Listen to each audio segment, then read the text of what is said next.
So welcome back friends in this video. आज के video में हम एक नया चैप्टर स्टार्ट कर रहे हैं और उसमें हम स्टडी मटेरियल से या किसी भी प्रकार के नोट्स बने बनाए नोट से नहीं पढ़ रहे हैं। हम पढ़ रहे हैं बिल्कुल ब्लैंक शीट, जैसे कि ब्लैक बोर्ड होता है, और उससे हम पढ़ाई करेंगे। टाइम नहीं है ना, मैं डायरेक्टली पढ़ा रहा हूँ, पढ़ा के रिकॉर्ड कर रहा हूँ। साथ में लिख देना सर, अपनी कॉपी में लिखते रहना साथ में। ब्रांच अकाउंट्स, तो ब्रांचेस जो हैं वो दो तीन प्रकार की ब्रांचेस होती हैं। इंडिपेंडेंट और डिपेंडेंट। इंडिपेंडेंट में जो है डोमेस्टिक हो सकती है, फॉरेन हो सकती है।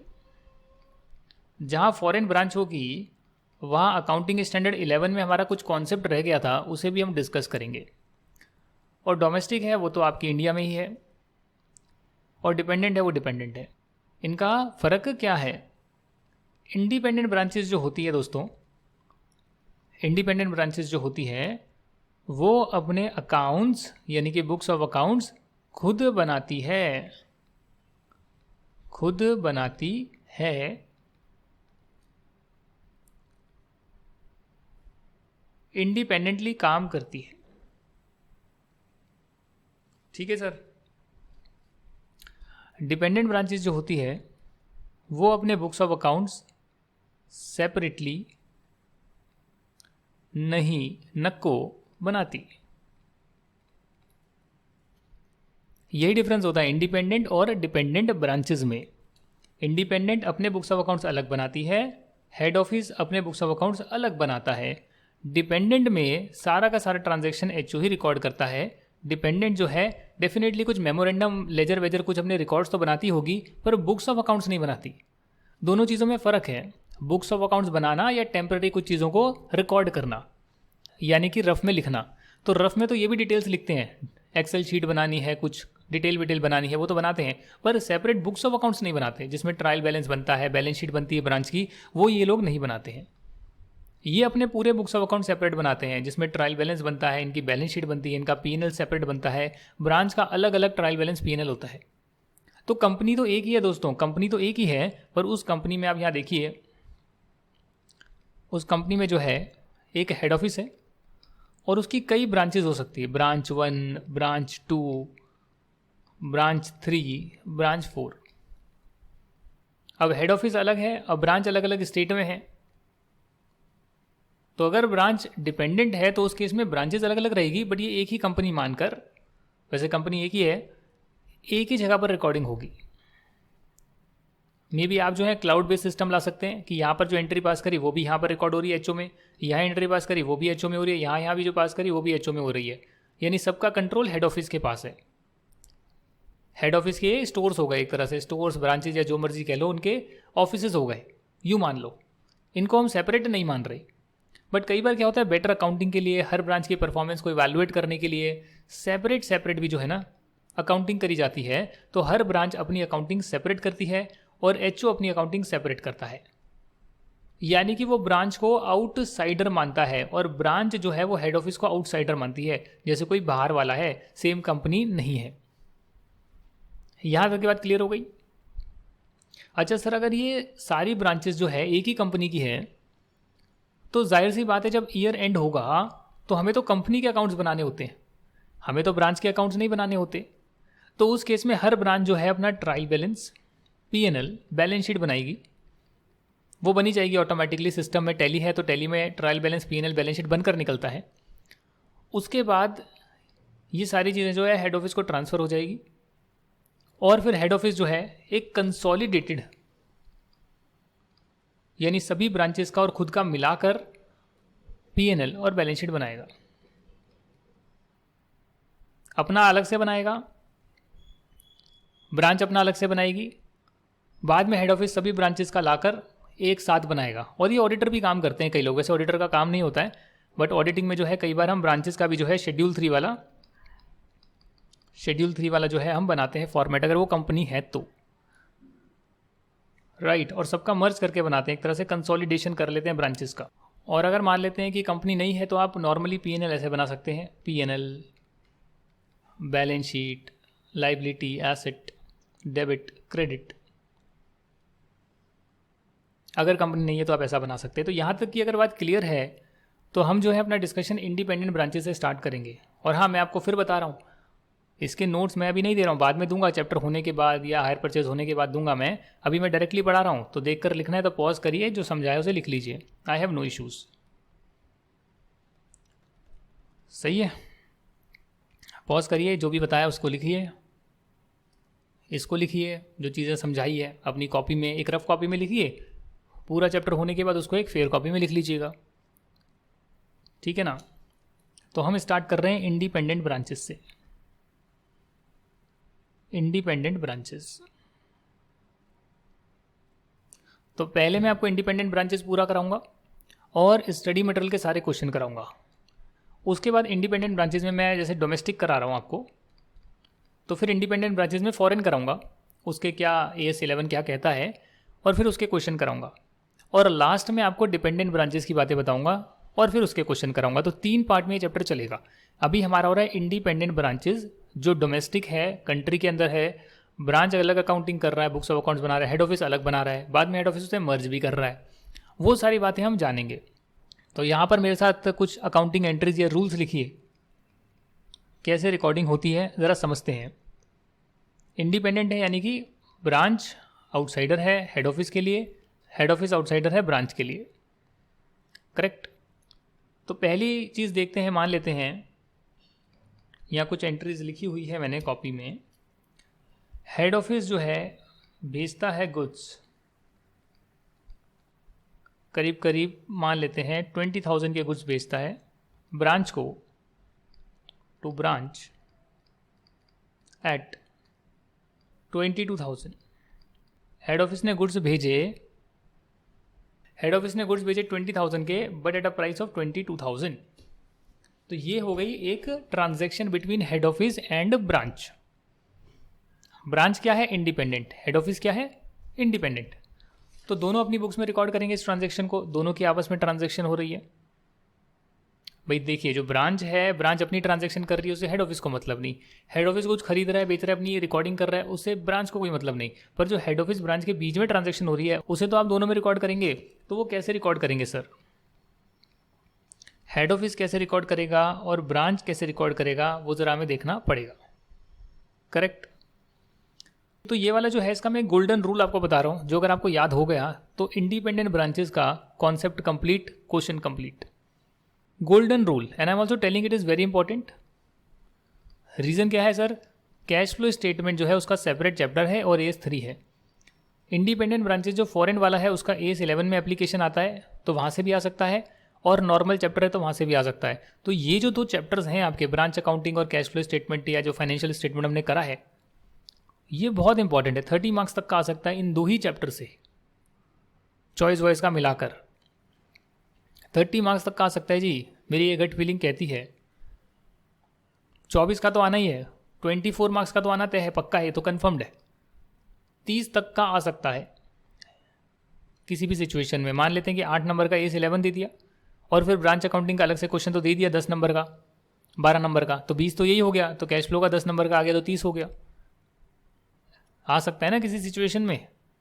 या फिर कैश फ्लो स्टेटमेंट का AS3 का 4 नंबर का क्वेश्चन दिया कंपलसरी में, और 8 नंबर का जो है पूरी कैश फ्लो स्टेटमेंट दे दी एक बनाने के लिए, ये 10 या 12 नंबर का दे दिया, तो ये तो 16 नंबर हो जाएगा। फिर ये करीब करीब 12 तो यहाँ पर हो ही रहा है, और एक क्वेश्चन ब्रांच अकाउंटिंग का आ गया 12 नंबर का, तो 24 तो हो ही गया। तो 24 से 30 नंबर का ये 2 चैप्टर हैं, तो it is very very important. ये दोनों चैप्टर तो बहुत इंपॉर्टेंट है। आपने जितने भी अभी छोटे छोटे चैप्टर करें वो कर लिए, और ये वाले चैप्टर्स कर लिए जो मैं अभी आपको करा रहा हूँ, और इसके बाद हायर परचेज वाला कराऊंगा। आपका 90% हो जाएगा ये चैप्टर, और हायर परचेज होते ही आपका 90% सिलेबस हो जाएगा। अभी आपका सिलेबस जो है ग्रेटर देन 70% हो चुका है। ये वाला चैप्टर होते ही 80% हो जाएगा, हायर परचेज होते ही 90% हो जाएगा, इवन 95% हो जाएगा। तो अब आपने जो है HO ने जो है गुड्स भेजे 20,000 वाले, ब्रांच को भेजे 22,000 में, तो 22,000 की ट्रांजैक्शन वैल्यू हो गई जिस पर आप ट्रांजैक्ट कर रहे हैं। दोनों इंडिपेंडेंट है सर, दोनों को एक दूसरे से कोई मतलब नहीं है। जैसे कि आप किसी को 22,000 में सामान बेचते हैं, तो वही चीज़ आप यहाँ मान लीजिए कि आपने 22,000 रुपये में किसी को सामान बेचा है, करेक्ट। तो क्या करेंगे आप, जब आप सामान बेचते हैं तो आप क्या करते हैं, सेल्स को रिकॉर्ड करते हैं। हेड ऑफिस ने भेजा है सामान 22,000 का, तो आपने इसको सेल्स मान लिया, करेक्ट। पर ये आपकी नॉर्मल सेल्स नहीं है। क्यों? क्योंकि एक्चुअली में तो आप ये आउटसाइडर को नहीं बेच रहे हैं, ये अपनी ब्रांच को ही दे रहे हैं ना, तो एक्चुअल सेल्स तो हो नहीं सकती। हाँ, एंट्री तो सेल्स की तरह ही होगी, सामान गया, पर अपनी ब्रांच को ही गया, ब्रांच को हम आउटसाइडर मानते हैं, तो क्यों ना हम सेल्स की जगह कोई दूसरी टर्मिनोलॉजी यूज कर ले, राइट। क्यों ना हम इसको बोले गुड्स सेंट टू ब्रांच, ठीक है सर। और सिमिलरली जो ब्रांच है उसे कोई भी सामान वो बाहर से खरीदेगी तो उसे परचेज रिकॉर्ड करेगी, परचेज हो गया। मैं ये कह रहा हूँ कि क्योंकि इसने तो अपने हेड ऑफिस से रिसीव करा है, तो एक तरह से परचेज तो नहीं कह सकते इसको, तो क्यों ना इसको हम दूसरा नाम दे दें, गुड्स रिसीव्ड फ्रॉम एचओ। क्या कहते हो? Goods received from HO, correct. अब सवाल ये आता है कि जब आप रिकॉर्डिंग करेंगे हेड ऑफिस और ब्रांच की ट्रांजैक्शन को, तो उसमें दूसरा अकाउंट जो होगा, जैसे सामान भेजा तो भेजने को आपने यहाँ डाल दिया, सेल की जगह गुड्स सेंड टू ब्रांच लिख दिया, अकाउंट का अलग नाम दे दिया। इसका जो दूसरा एंड होगा उसमें आप यहाँ डाल देंगे ब्रांच अकाउंट। अगर ब्रांच बहुत सारी है तो ब्रांच 1 अकाउंट, ब्रांच 2 अकाउंट, जिस ब्रांच को भेजा है उसका अकाउंट 22,000। और वहीं ब्रांच जो है वो रिकॉर्ड कर रही है, भाई मेरे को परचेज हुआ है, बट परचेज की जगह नामकरण दूसरा कर दिया, गुड्स रिसीव्ड फ्रॉम एचओ कर दिया, राइट। एंट्री वही करिए, जैसे परचेज होती है वैसे ही उसको डेबिट करना है, नामकरण दूसरा कर दिया, और दूसरे एंड पर लिख दो एचओ।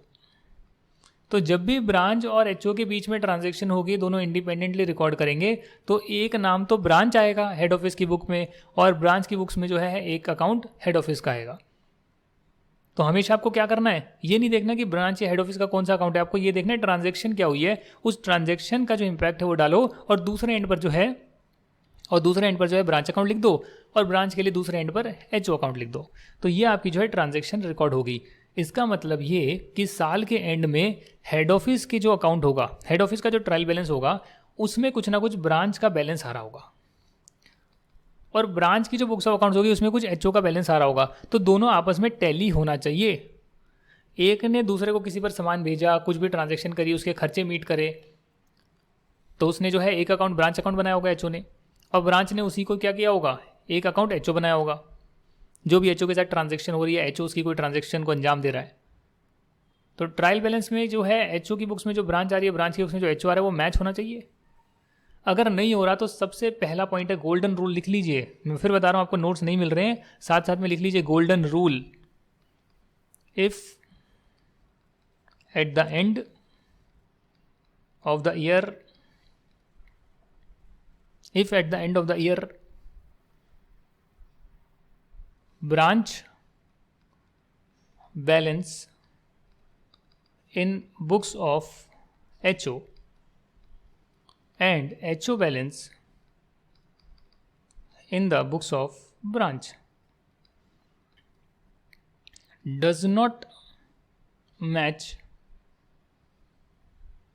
doesn't match, क्या होगा?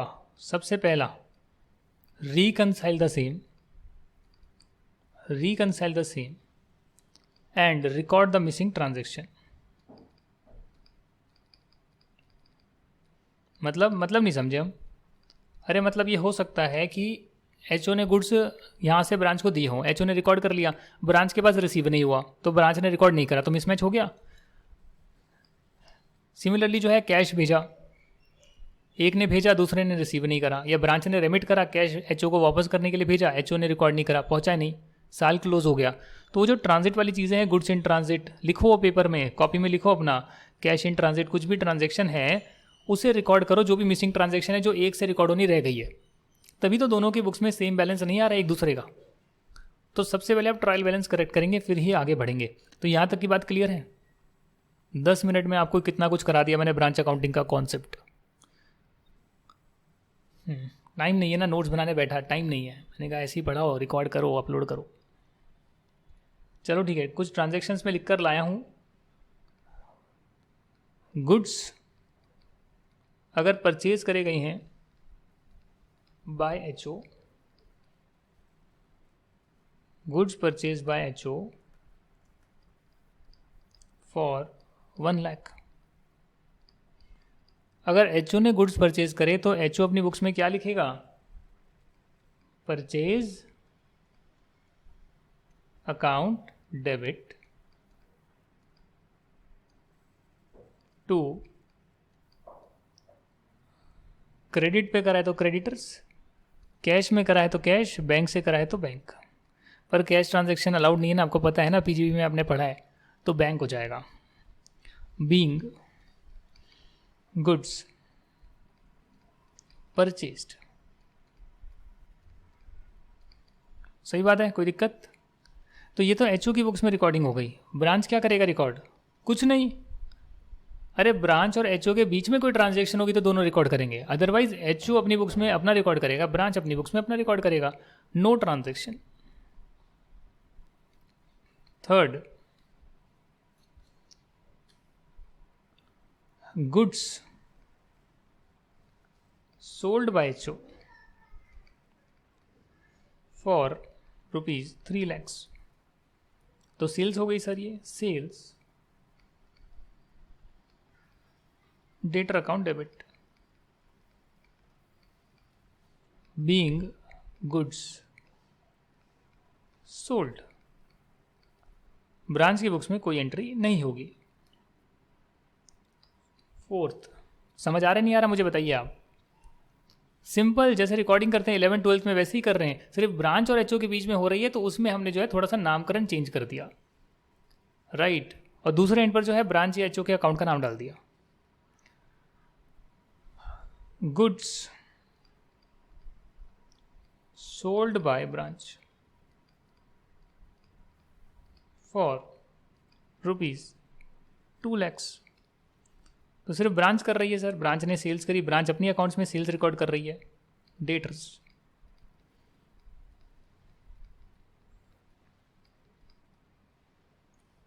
Being goods sold.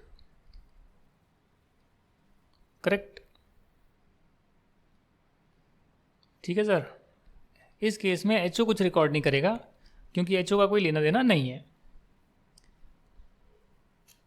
हाँ जी, अब बड़ी इंटरेस्टिंग एंट्री आ रही है, एंट्री नंबर 5। एक काम करिए, मैं पॉज कर देता हूँ, आप लिख लीजिए।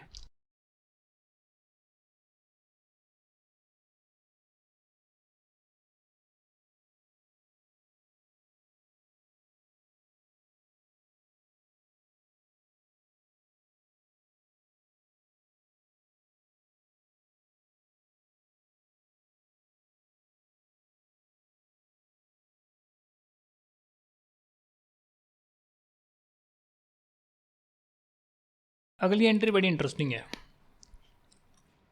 Rent paid by HO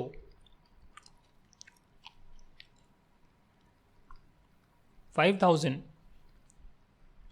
salary paid by branch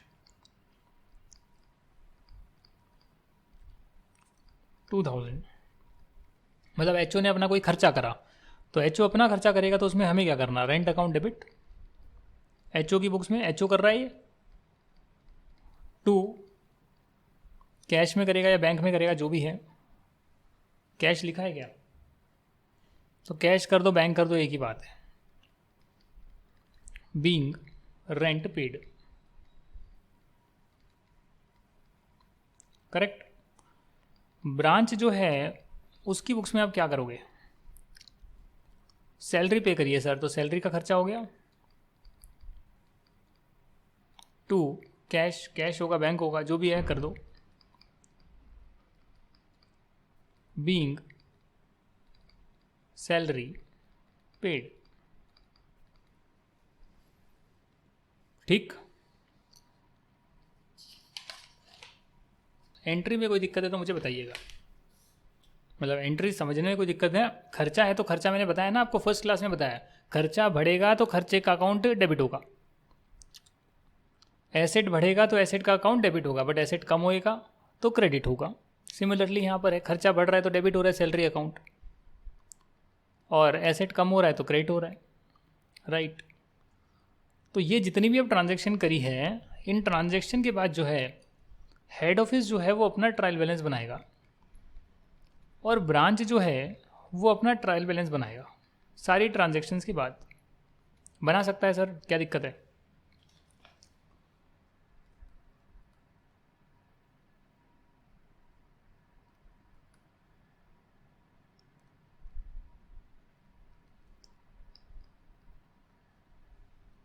actually सारा करना पड़ेगा ना, अब एक एक ट्रांजैक्शन को लिखना पड़ेगा, तो ये थोड़ा सा मुसीबत का काम हो गया। हम कंप्यूटर तो है नहीं, कंप्यूटर तो है नहीं हम जो कर लें, तो क्या करूँगा,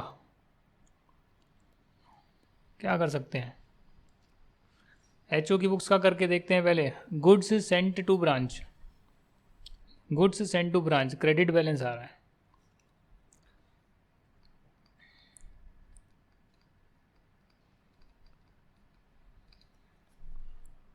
गुड्स सेंट टू ब्रांच, अब करना पड़ेगा ना 22,000, और ब्रांच का आ रहा है,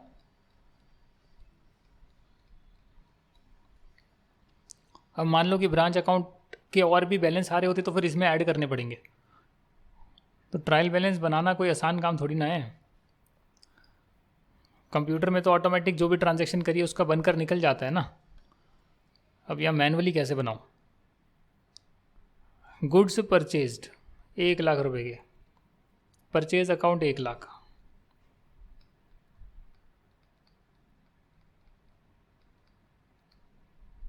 क्रेडिटर 1,00,000, तो डेबिट क्रेडिट बराबर हो रहे हैं, है ना। बेचे गुड्स 3,00,000 के, ठीक है।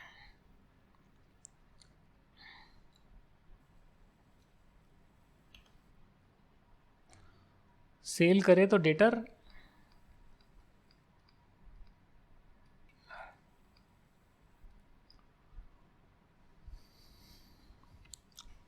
फिर ब्रांच ने बेचे, ठीक है, ब्रांच रिकॉर्ड कर लेंगे। फिर रेंट हो गया कुछ, तो रेंट अकाउंट का खर्चा है 5,000, और कैश है या बैंक है तो बैंक का क्रेडिट आ रहा है 5,000। तो बैंक का क्रेडिट कैसे आ सकता है, कई लोग पूछेंगे। भैया ओवरड्राफ्ट होता है, वो नेगेटिव में बैलेंस जा सकता है, करेंट अकाउंट में फीचर होता है, उसे ओवरड्राफ्ट फैसिलिटी बोलते हैं। तो ये ओवरड्राफ्ट हो गया, तो डेबिट और क्रेडिट बराबर हो गया सर। वैसे ही ट्रायल बैलेंस जो है ब्रांच का भी बना लीजिए। गुड्स रिसीव्ड फ्रॉम एचओ 22,000, तो इसको गुड्स रिसीव हो गए, है ना, तो डेबिट, और एचओ अकाउंट वो क्रेडिट में आ रहा होगा।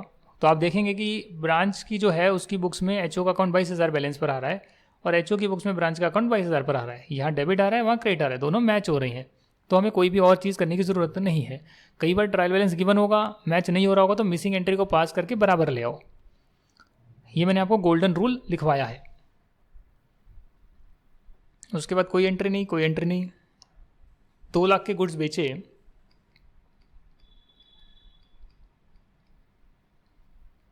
2,00,000 के बेचे, और सैलरी का खर्चा करा 2,000 का, तो बैंक का ओवरड्राफ्ट बैलेंस आ रहा होगा 2,000 का।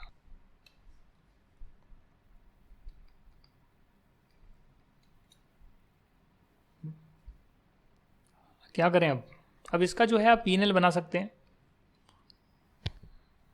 कैसे बनाएंगे पीएनएल? एचओ का पीएनएल कैसे बनाएंगे, आओ देखें। गुड्स सेंट टू ब्रांच, तो सेल्स की जगह लिख दो गुड्स सेंट टू ब्रांच 22,000, ठीक है सर। परचेज करी है आपने 1,00,000 की, सेल्स आपने करी है 3,00,000 की, रेंट का खर्चा आपका आया है 5,000 का, तो 3,22,000 है आपका ये। और करीब करीब आप कह सकते हो ये 1,05,000 है, तो कितना आएगा? 2,17,000 आ जाएगा, राइट। ये प्रॉफिट आ गया, नेट प्रॉफिट कर लो इसको सीधा ही, एक साथ बना दिया। ये आ गया 3,22,000, यहाँ भी आ गया 3,22,000। तो ये आपने एचओ का पीएनएल अलग बनाया और ब्रांच का जो पीएनएल है वो आप अलग बनाएंगे सर।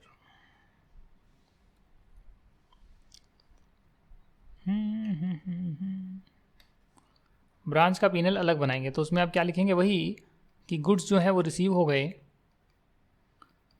एचओ से 22,000 के। सेल्स आपने सेल्स भी करी है 2 लाख की। आपने परचेज तो करी होगी, अच्छा नहीं करी, परचेज करी नहीं। जो एचओ से गुड्स आए, जो एचओ से गुड्स है वही आपने आगे बेच दिए। कुछ सैलरी का खर्चा किया आपने, तो ये 2 लाख, ये 22,000, ज़्यादा मैंने बेच दिया, कुछ ज़्यादा में बेच दिया आपने। नेट प्रॉफिट आ गया 24,000, माइनस कर लो तो आ जाएगा आपका 76,000।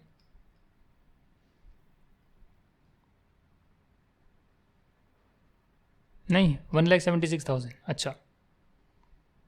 तो ये आ गया 2 लाख और ये आ गया आपका 2 लाख, करेक्ट।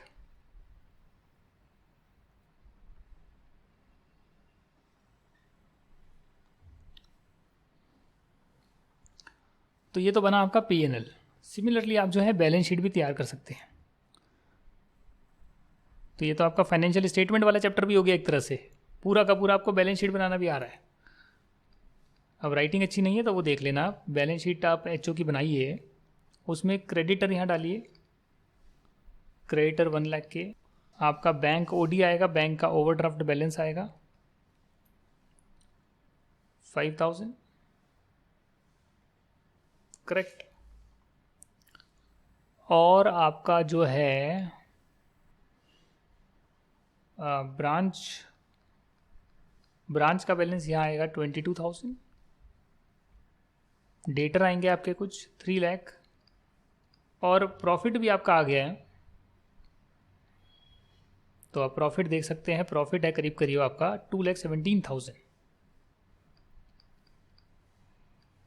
तो प्रॉफिट जो है वो रिजर्व एंड सरप्लस में जाएगा। अब शेयर होल्डर की डिटेल गिवन नहीं है, शेयर कैपिटल की, तो जो गिवन है उसे बैलेंस शीट तैयार कर ली, बैलेंस हो गई। सिमिलरली आपने ब्रांच की देखी बैलेंस शीट, उसकी आप अलग बना रहे हैं सर। उसमें क्या क्या लिख रहे हैं आप? नेट प्रॉफिट यहाँ भी आया 1,76,000 का, तो रिजर्व एंड सरप्लस में बैलेंस रहेगा। डेटर हैं 2 लाख के, एचओ का बैलेंस आ रहा होगा 22,000 का, बैंक का ओडीआर होगा 2,000 का, और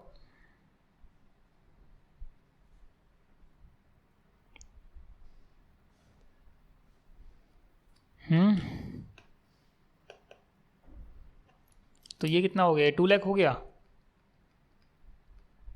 ये भी 2 लाख हो गया, करेक्ट।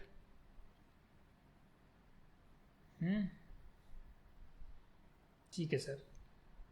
तो अब जब भी यहाँ तक हम पहुँच जाते हैं, ब्रांच अपना कर लेता है, एचओ अपना कर लेता है, उसके बाद जो नेक्स्ट चीज़ होती है वो होती है कि हमें कंसोलिडेटेड पीएनएल और बैलेंस शीट बनानी है। कंसोलिडेटेड पीएनएल और बैलेंस शीट तैयार करनी है। तो वो आप कैसे करेंगे? देखिए, उसके लिए आप क्या करते हैं, उसके लिए आपके जो ब्रांच के बैलेंसेस हैं उसे आप रिकॉर्ड कर लेते हैं। जो भी ब्रांच का ट्रायल बैलेंस है, ब्रांच की जो बैलेंस शीट है, उस बैलेंस शीट को आप जो है एचओ जो है अपने में रिकॉर्ड कर लेता है, राइट। तो कंसोलिडेटेड जो है पीएनएल तो आप बना सकते हैं सर, कंसोलिडेटेड पीएनएल तो बन जाएगा। कैसे बनेगा? बहुत सिंपल है। देखिए, यहाँ पर आपने परचेज करी 1 लाख की, तो आप परचेज जो है यहाँ पर डाल दीजिए 1 लाख। कंसोलिडेटेड पीएनएल कैसे बनेगा? दोनों को मर्ज कर दो ना। रेंट है 5,000 तो रेंट डाल दीजिए 5,000। उसके बाद यहाँ पर है गुड्स सेंड टू ब्रांच और ब्रांच के अकाउंट्स में गुड्स रिसीव फ्रॉम एचओ, तो ये कैंसिल हो जाएगा, इसका क्रेडिट इसका डेबिट। एक आप क्रेडिट पे लिखेंगे, एक डेबिट पे लिखेंगे, दोनों कैंसिल कर दीजिए, उसको लिखने की ज़रूरत ही नहीं है।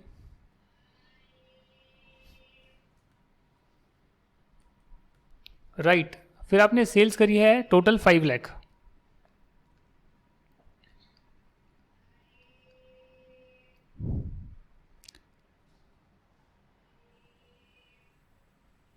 और यहां कुछ सैलरी का खर्चा है 2000।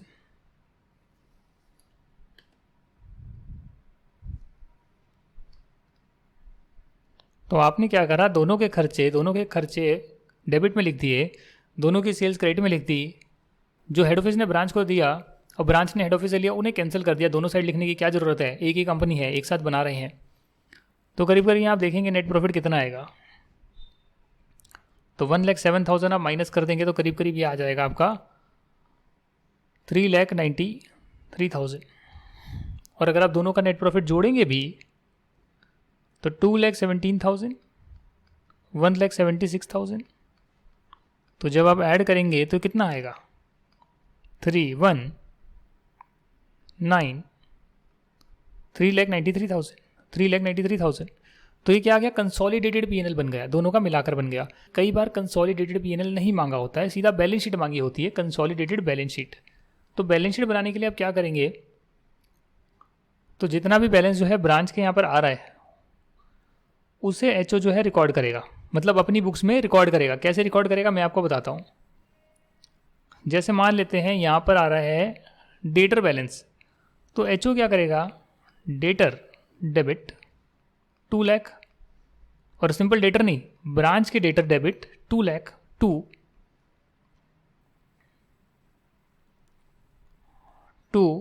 ब्रांच। जो भी एंट्री होती है वो उसका दूसरा इम्पैक्ट ब्रांच चले जाता है एचओ की बुक्स में। तो आप क्या कर सकते हैं, सारी चीज़ें आप टेक ओवर कर लेंगे। डेबिट का बैलेंस है डेबिट में, क्रेडिट का बैलेंस क्रेडिट में, जैसे कि बैंक ओडी, जैसे कि ब्रांच का प्रॉफिट हेड ऑफिस का प्रॉफिट।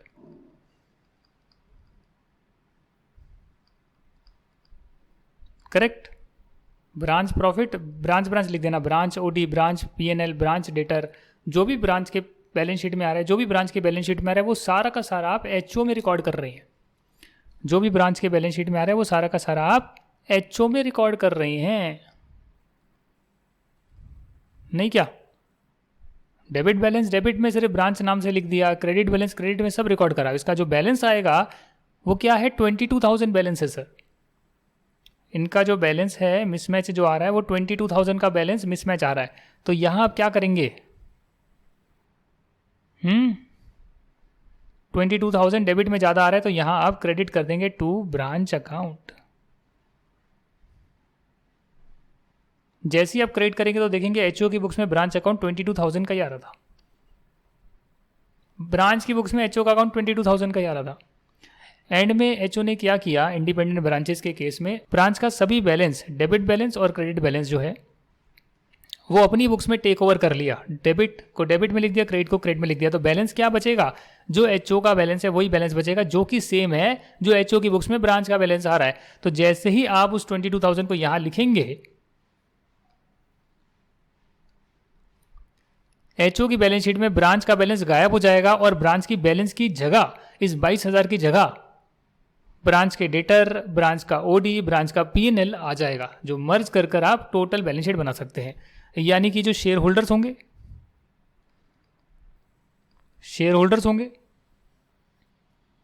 उनके लिए जो आप बैलेंस शीट दिखाएंगे, पीएनएल तो मैंने बनाकर दिखा दिया, बैलेंस शीट जो दिखाएंगे उसमें डेटर आएंगे 3 lakh plus 2 lakh 5 lakh.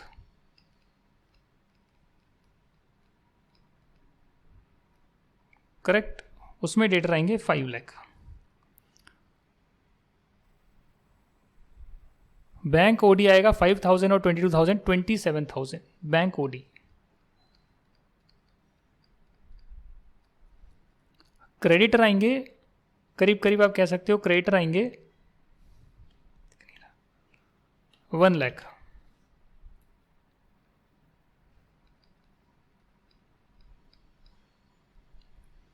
PNL balance आएगा 2,17,000 और 1,76,000। तो दोनों को ऐड करोगे 2,17,000 और 1,76,000 जो है, करके दिखा चुका वैसे मैं आपको। 3,93,000 जो है वो यहाँ पर आएगा। 3,93,000 का आपका है प्रॉफिट का बैलेंस, करेक्ट। बैंक ओडी जो है वो 5,000 है और 2,000 है। मैंने 22,000 क्यों लिख दिया यहाँ पे? 5,000 है और अच्छा, बैंक ओडी तो 5,000 रुपये है ना, तो मैंने यहाँ पर ज़्यादा क्यों लिख दिया?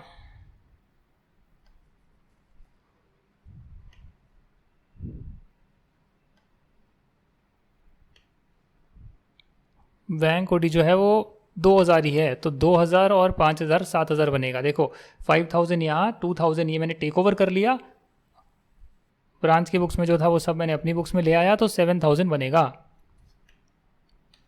तो 7,000 लिख लीजिए, करेक्ट। अब इसका टोटल करोगे तो ये टोटल कितना आएगा? 5 लाख, और ये कितना आएगा? 5 लाख। तो ये क्या आपने करा? ये आपने कंसोलिडेटेड बैलेंस शीट बना दी। तो इस तरह से आपने कंसोलिडेशन भी थोड़ा सा सीख लिया, ज़्यादा नहीं सीखा, क्योंकि एक्चुअली में जो कंसोलिडेशन का अकाउंटिंग स्टैंडर्ड है उसमें आप सब्सिडरी कंपनी की बैलेंस शीट को अपनी बुक्स में लाते हैं। ये तो सिर्फ ब्रांचेस है, कंपनी तो एक ही है, राइट। तो ये जो है आपने एक तरह से जो है टोटल पूरी कंपनी के लिए बैलेंस शीट बना दी है। तो ये पूरा का पूरा जो है इंडिपेंडेंट ब्रांचेस का कॉन्सेप्ट होता है, ठीक।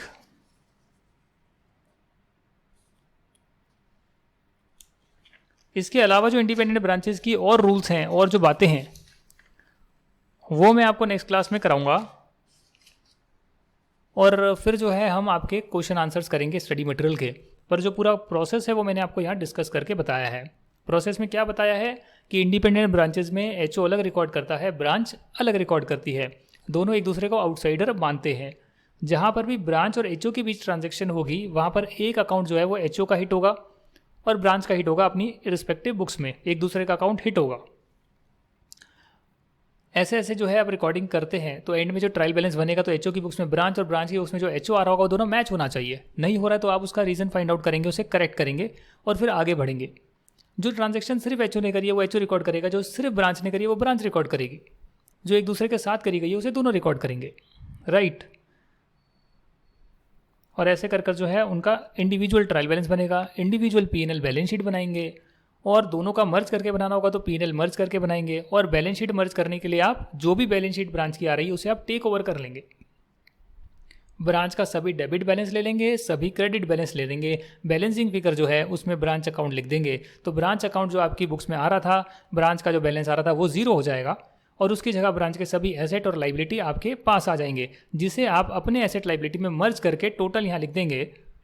तो आपके पास जो है कंसोलिडेटेड जो है तैयार हो जाएगा बैलेंस शीट। इस एग्जाम्पल को लिख लीजिए, नोट्स बना दो, बन जाए तो मुझे व्हाट्सएप कर दीजिएगा ताकि मैं औरों के साथ भी शेयर कर दूं ये वाले नोट्स, एटलीस्ट फर्स्ट क्लास के नोट्स शेयर कर दूं। तो नोट्स बनाइए अच्छे से। नेक्स्ट क्लास में इंडिपेंडेंट ब्रांचेस डोमेस्टिक वाली है उसके सभी कॉन्सेप्ट को कवर करते हैं और फिर बुक के क्वेश्चन ट्राई करते हैं। थैंक यू वेरी मच, नमस्कार, जय हिंद एंड बाय बाय।